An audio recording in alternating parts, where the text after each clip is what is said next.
गुरुजींनी शिष्यांच्या मनातील काम आणि कामसूत्र याबाबतचे सर्व गैरसमज दूर केले. आता त्यांच्या मनात कामसूत्राबद्दल कोणतीही लाज किंवा गैरसमज नव्हता. उलट त्यांना ते अधिक चांगल्या प्रकारे कसे वापरता येईल हे जाणून घ्यायचे होते. विजय म्हणाला, गुरुजी, कृपया आम्हाला या पुस्तकातून या विषयाबद्दल आणखीन शिकवाल का? आम्हाला याबद्दल जाणून घेण्याची खूप उत्सुकता आहे. गुरुजींनी हसत मुखाने शिष्यांकडे एक कटाक्ष टाकला आणि म्हणाले, मला खूप आनंद झाला की तुम्हाला हा विषय समजला आहे आणि तुम्ही त्याचे खरे रूप स्वीकारले आहे आणि तुमच्या मनातील धारणा बदलल्या आहेत. पण आता वेळ संपली आहे. आता हे आपण उद्याच्या वर्गात शिकूया. तोपर्यंत तुमच्या मनात विचार करा.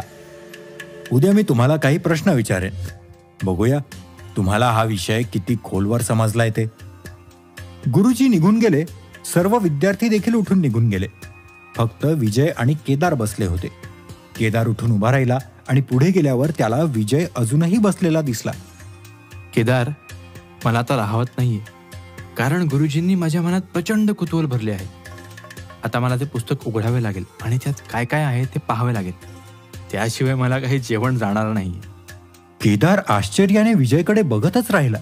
जणू त्याला विश्वासच बसत नव्हता की विजय या विषयात इतका रस का घेतो आहे. आता या विषयात एवढा रस घेणं योग्य नाही असं तुला वाटत नाही का? तसं मी पण तुझ्या बरोबर जाणार, कारण कुतूहल माझ्याही मनात आहे. जवळच गुरुजींनी कामसूत्राचे ते पुस्तक ठेवले होते. दोघेही ते पुस्तक घेऊन एका कोपऱ्यात बसले आणि त्याची पाने उलटू लागले. त्यामध्ये काही पानांनंतर काम कसे सुरू करायचे ते लिहिले होते. जीवनात पूर्ण आनंदासह अध्यात्म कसे मिळवायचे हे कामसूत्रात सांगितले आहे. वास्तविक सेक्स ही परमानंदाची शिखर अवस्था आहे. त्यामुळे जर एखाद्याने आपली लैंगिक इच्छा दाबली तर त्यामुळे खूप मानसिक अस्वस्थता निर्माण होते आणि जीवनात असंतुष्टता येते. कामाची उत्पत्ती हा विश्वाच्या निर्मितीचा मुख्य आधार आहे. जगात काम नसेल तर सृष्टीचक्र थांबते. कामाची व्याख्या आपण जी समजतो त्यापेक्षा खूपच वेगळी आहे. तुम्हाला आनंदाची वेगळी व्याख्या समजून घ्यावी लागेल आणि ती अनुभवावी लागेल, तरच तुम्हाला परमशांती मिळेल. त्यानुसार काम आनंद घेण्यासाठी योग्य आहे. आणि हे बघ विजय, काय आहे ते? काही प्रमुख लैंगिक आसनांबद्दल लिहिलंय. आता हे पुस्तक काम आणि सेक्स याबद्दलच आहे, तर यात तेच लिहिलं असावं. बघूया अशी कोणती दैवी मुद्रा आहे की ती पुस्तकात लिहायची गरज पडली.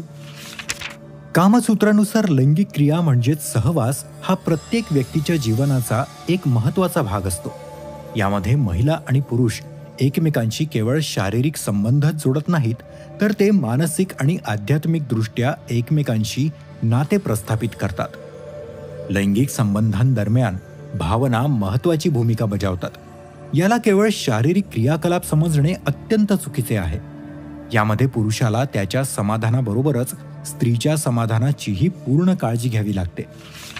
कामसूत्रानुसार समागम अशा खोलीत केला पाहिजे ज्यामध्ये सर्वत्र हलका सुगंध आणि प्रकाश असेल.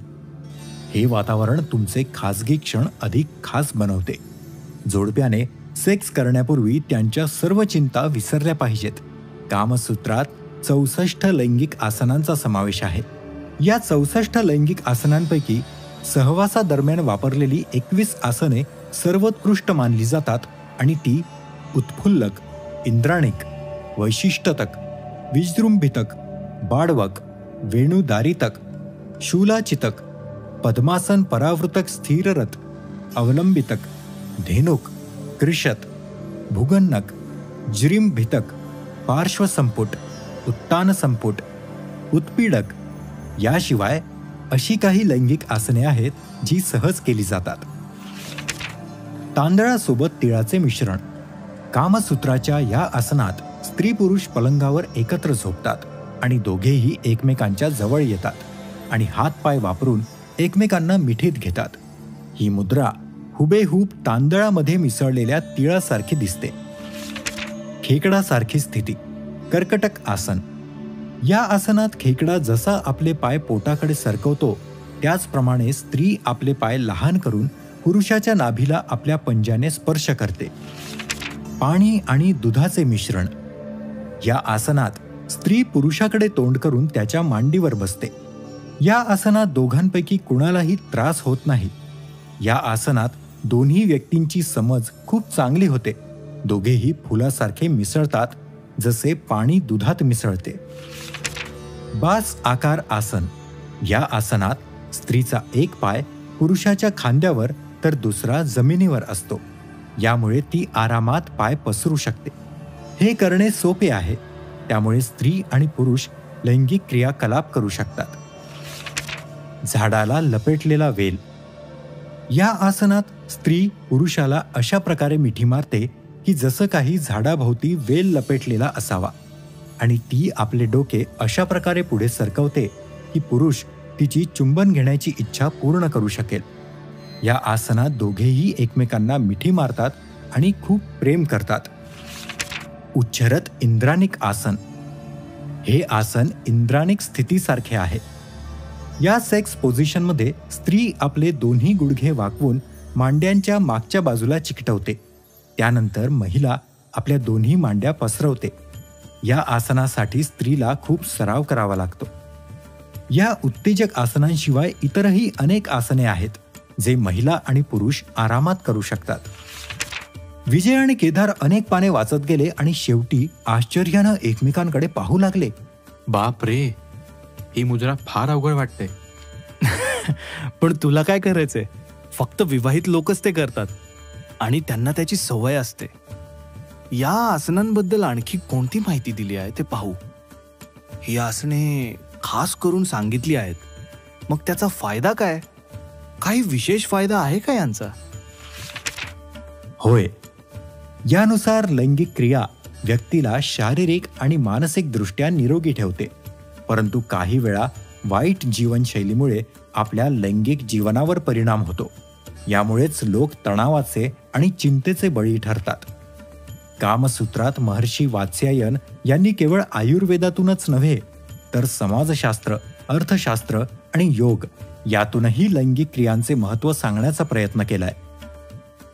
बऱ्याच लोकांना सहज याची माहिती नसते, कारण यामुळे लोक त्यांच्या लैंगिक जीवनाचा पूर्णपणे आनंद घेऊ शकत नाहीत.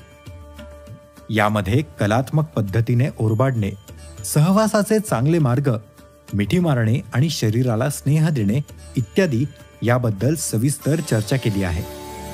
सुखी वैवाहिक जीवनात सेक्स आणि प्रेम करण्याचे प्रकार कसे